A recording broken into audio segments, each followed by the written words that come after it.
this meeting.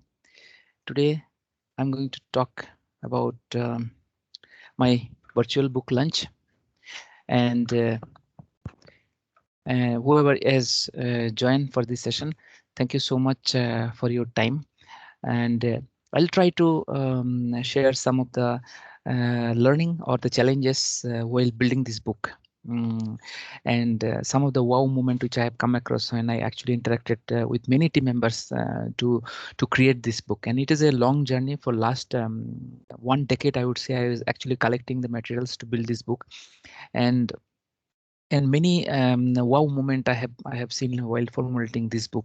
So let me go ahead and try to share some of the themes what I could actually see that. So first of all, I would like to welcome all of you to listening to me, and it's an honor for me that you are spending your time with me to understand the discovery process about this book writing. And I hope this session will help you to formulate your own book.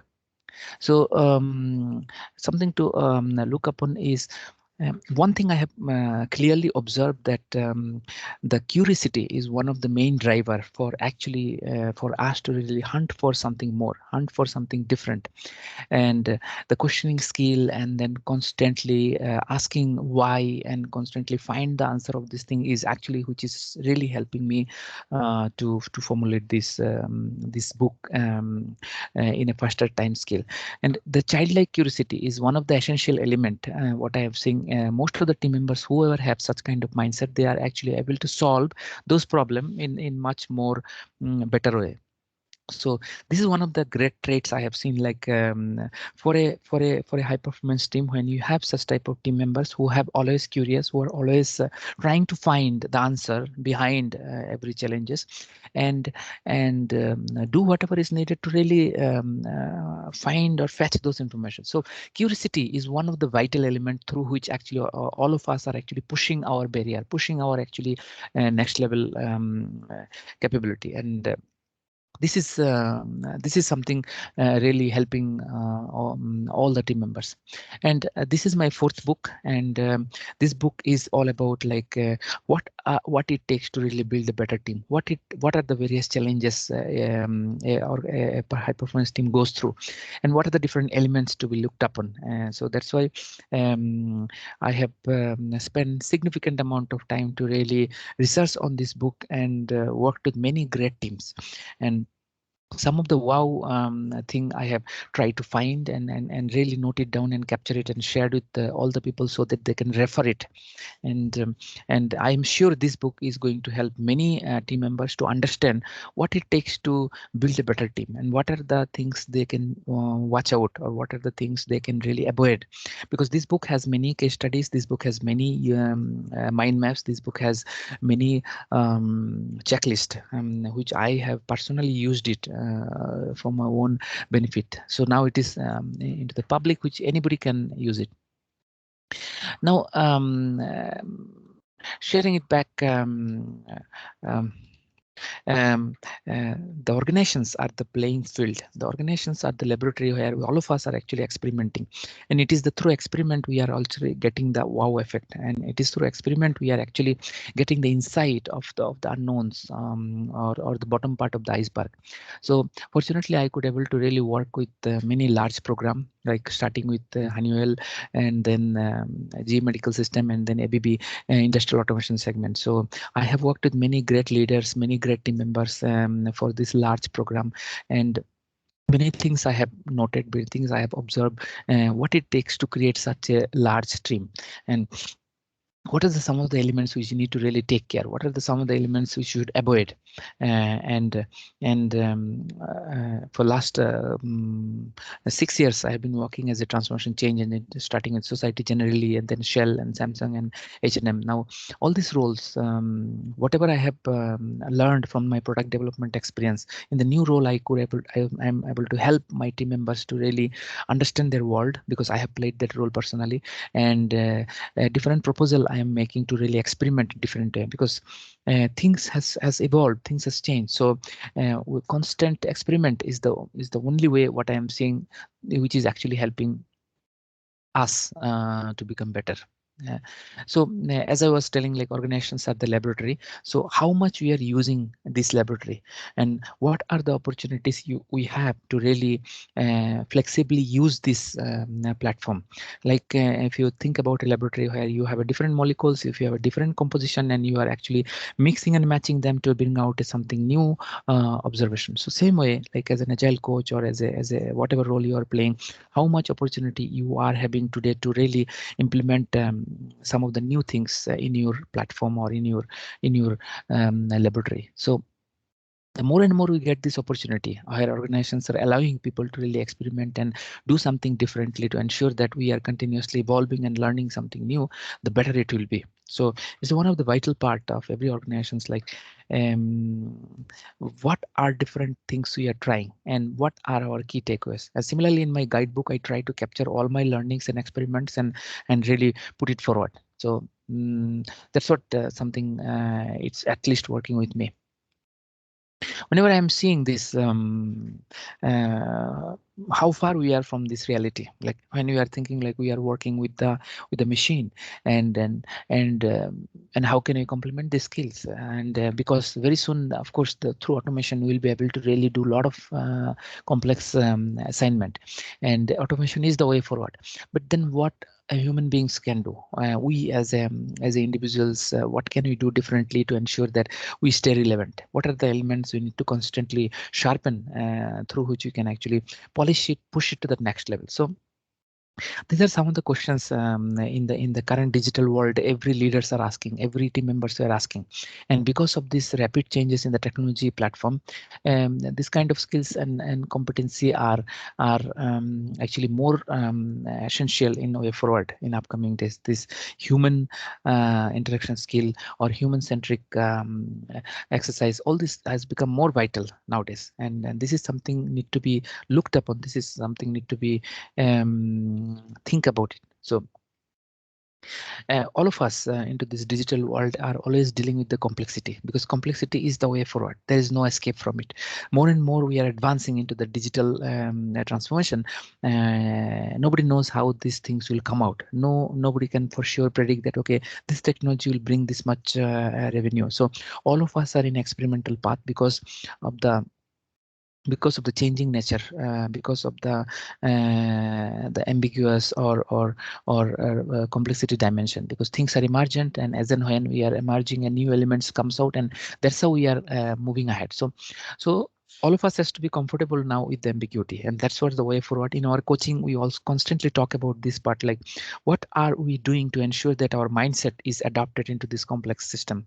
Our leadership style also allaying with this complexity element. So and through constant collaboration, how can we bring out the best from this unknown or puzzle, whatever we are solving. So that is something to be looked upon, and I'm sure most of us are actually working on it extensively. It is just the time through which new elements will come out. Um, Here I'm trying to share about, like, I am always envisioning that a high performance team in like a large team, like an oak tree, like a big banyan tree, a large tree. When you imagine a large tree which has a large trunk and at a huge shade it is giving to the mankind, it has a huge root. So how can we can scale up to that large vastness? It takes time, of course, to become a large, like a oak tree or a banyan tree. It is actually a journey, and I'm seeing that there are vital elements to ensure that we continuously thriving towards that greatness. And these are the five forces what I have been constantly observing is always working with a high performance team: team leadership, team coaching, team chemistry, team composition, and team context. And they have their own role to play, and more we are actually strengthening those forces, the better tree it is going to be, and it will really help the team to really bring out the better value and better outcome.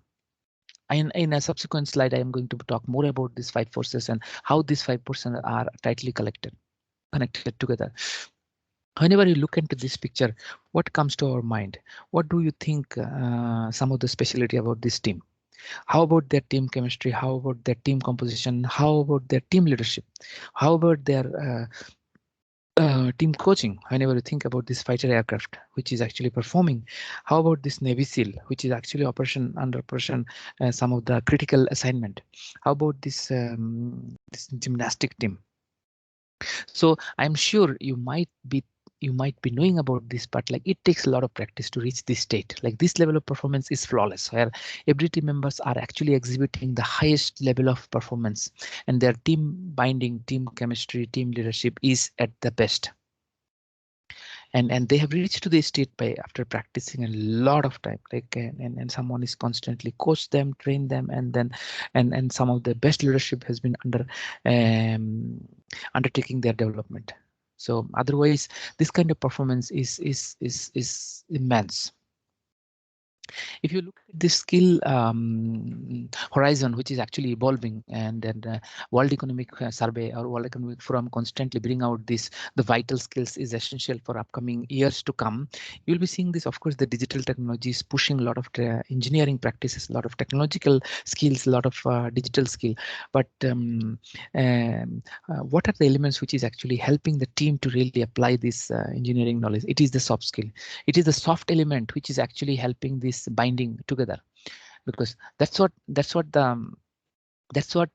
is needed. The emotional maturity or the interaction ability, influencing ability, the collaboration skill, all these things are the essential element with the hard skill, which is the engineering skill. And that's why it is crucial, like whenever you imagine a high performance team, look for these elements, how mature those elements are, especially the soft aspect. And if the maturity is less, then we need to work on it. And that's what is essential. We as a coach, we are always thinking here. What are the some of the barriers like for to become a high performance team? And I'm sure you might have observed that like any organizations, the toxic ambient, the toxic leadership style, the toxic culture is the biggest bottleneck. And and in such ambient, the organization or the team cannot flourish. The team cannot really perform at the highest level. So it is essential to find out those the toxic elements, and it is essential that really work on it so that we can take action to eliminate some of this toxic part. And in these five forces, by strengthening these five forces, we ensure that we can overcome this barrier, or actually eliminate some of this toxic part. What thought comes to your mind when you think about this toxic apple? So you see, like one particular apple which is rotten can potentially damage the whole basket of apple. So same with the team elements. Like whenever you think about the high performance team, for a one particular individual who is not performing up to the mark, it is quite obvious that it's quite obvious that like if you do not identify this poor performer, it is going to potentially damage your other high performer. So through so in the team formation part, or in a team chemistry part, so this is one of the vital element, and which we need to really find and take some actions to ensure that it does not really create a potential blocker for your high performance team. So in my book, I have actually spoke a lot of such things which I have observed, which is potentially create a blocker for the team. So please look such things and work on it to eliminate this particular thing. Human behavior, and that's a continuous evolution journey what we are thinking about, and more we are advancing with the new digital technology. We are seeing that the changing behavior of the individuals, and as and when behaviors are changing, our traits has to be changed, our process has to be changed, our approach has to be changed. We need to be different, because even for the COVID-19 situation also, you are seeing that like how different we are right now, and how this new phenomena has actually created a lot of ways of working in our office environment itself. We are more virtual, we are using more virtual tools, we are actually interacting more virtually, because we have changed our thinking process, we have changed our approaches, we are changing our perspective. So that's why the every changing things is going to bring out a new ways of operating for every high performance team. So that's why it is essential to really constantly watch out, like what are these behavioral elements has changed, and what should I do differently in team to ensure that those different behavioral change does not cause problem for the high performance team. So, and this is something to really work on. So I was talking about the 5 chapters of my book. I have consciously find these that the 5 elements or 5 forces is essential to really scale a high performance team. So starting with that, the team context, the appropriate team context. I have been consciously noticing that this is one of the vital elements to build a high performance team. So the context, understanding the context, like say, if you are a building rocket, you need to really understand the rocket or basically aerospace engineering or the rocket technology or all those things.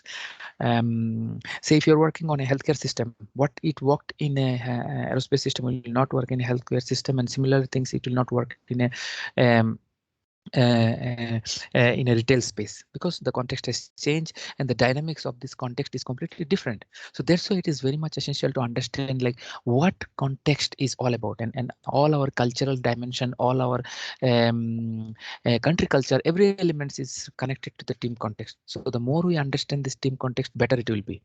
And you will be equipped it yourself better if you when you understand this the context element and work on it based on that.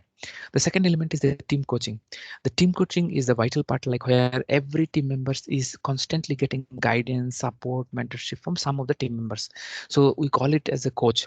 Like there is a constant coaching elements going on, like someone is constantly helping the team members by understanding their needs, by empathizing with them. So in absence of that, like that the team will be overloaded, and their mental pressure will go high, and chances are that they may not be able to reach to that high performance state easily. So it is essential that someone constantly play that coaching role in the team, and I have observed that this is one of the biggest force to really strengthen. Third part is that the team chemistry.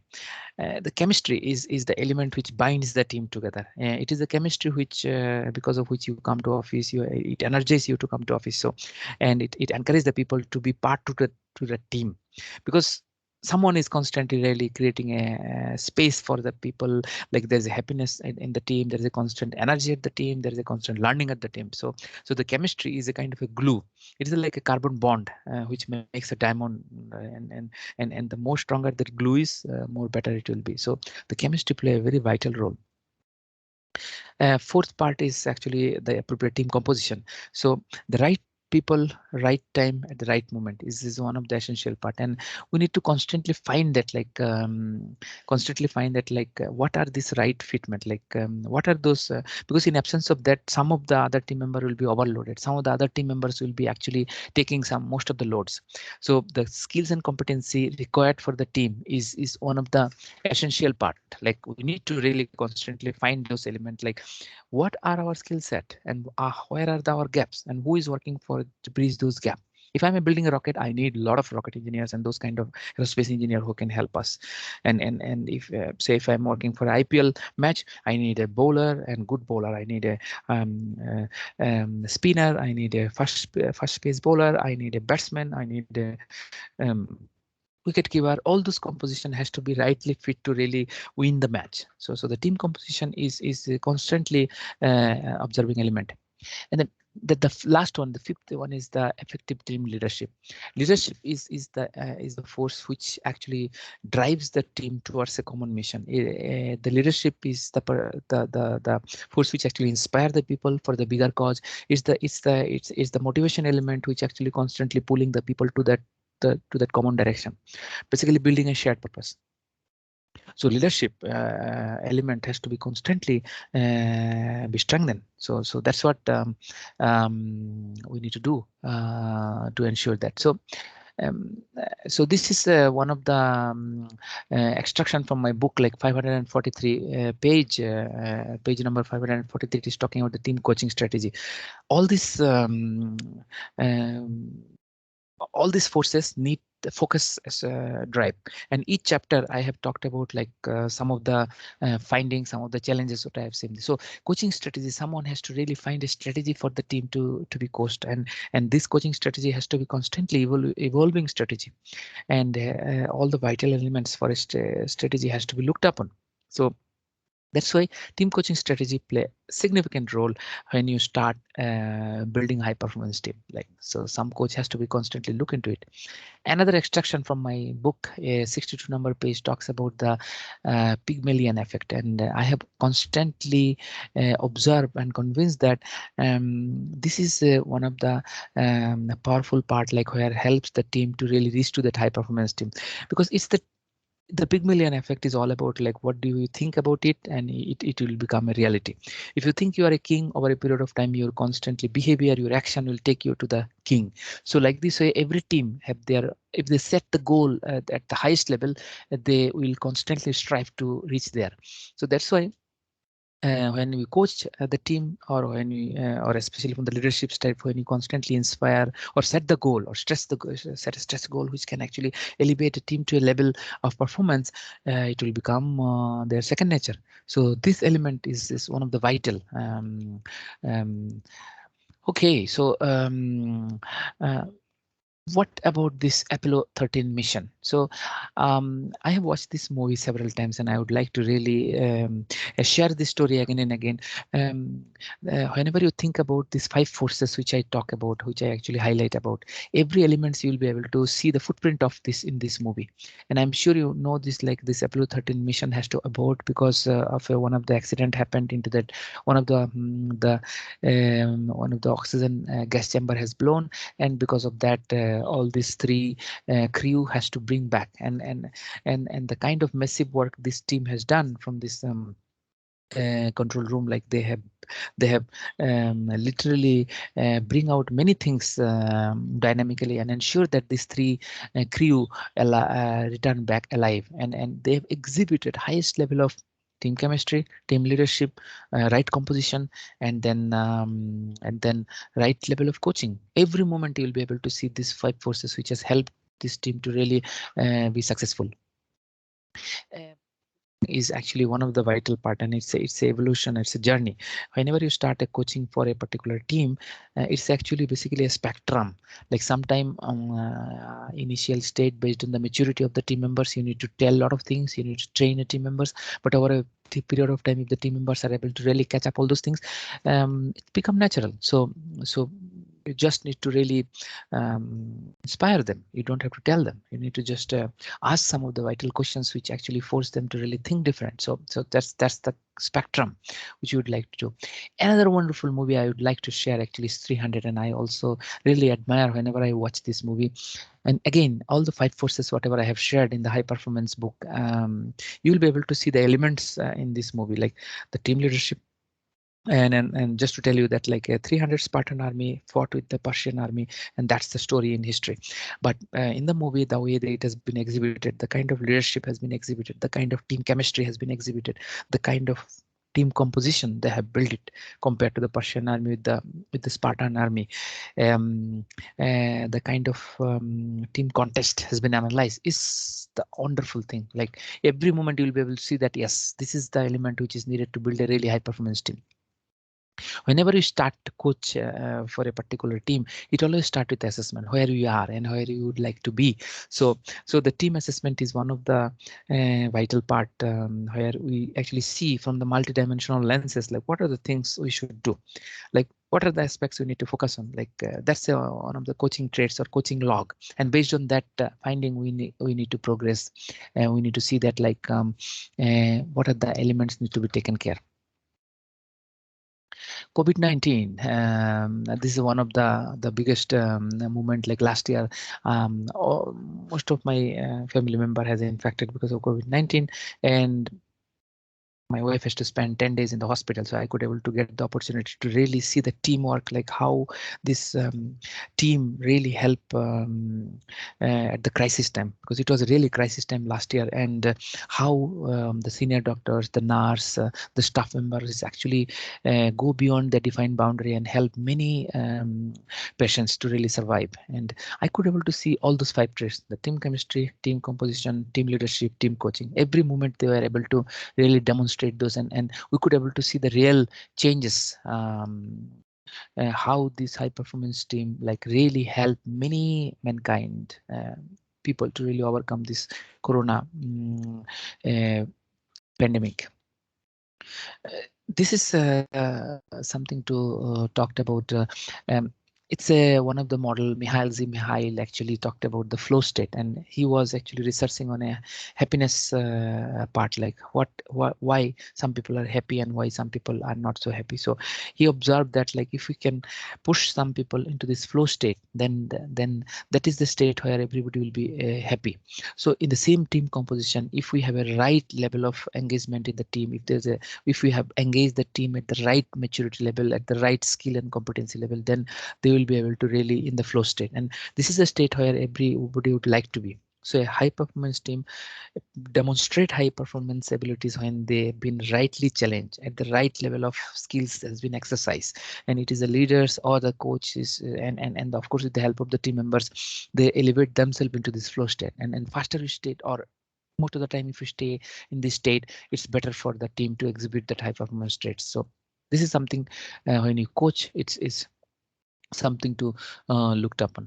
Now ineffective team member, same with the rotten apple, like when non-performers stay long time in the team, so there is a consequence and we need to really work on it. Like what do I do when someone is not performing up to the mark because of so many reasons, and you might have really exercised many actions but it is not working. So we need to really bring out those things openly and then really take some actions, because this has a potential impact significantly in a high performance team. So this I would like to call out. Even in my book also I have talked about this ineffective team members. Something has to be done in this area, and that action has to be taken.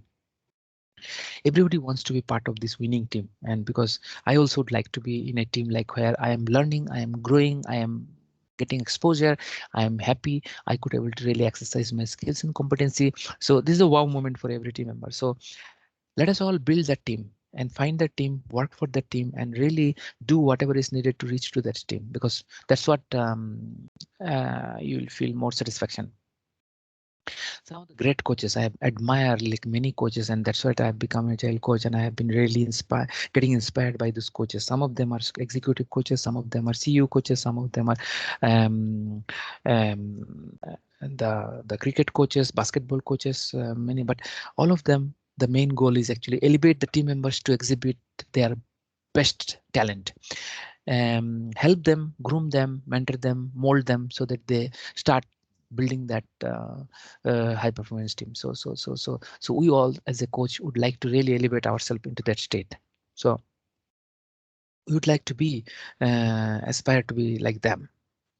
My book is currently getting 30% discount and with a free shipping. So if anybody is interested to use this coupon code, we can use it. And thank you so much for listening to me. I appreciate your time spent on this. So um, thank you so much for your time.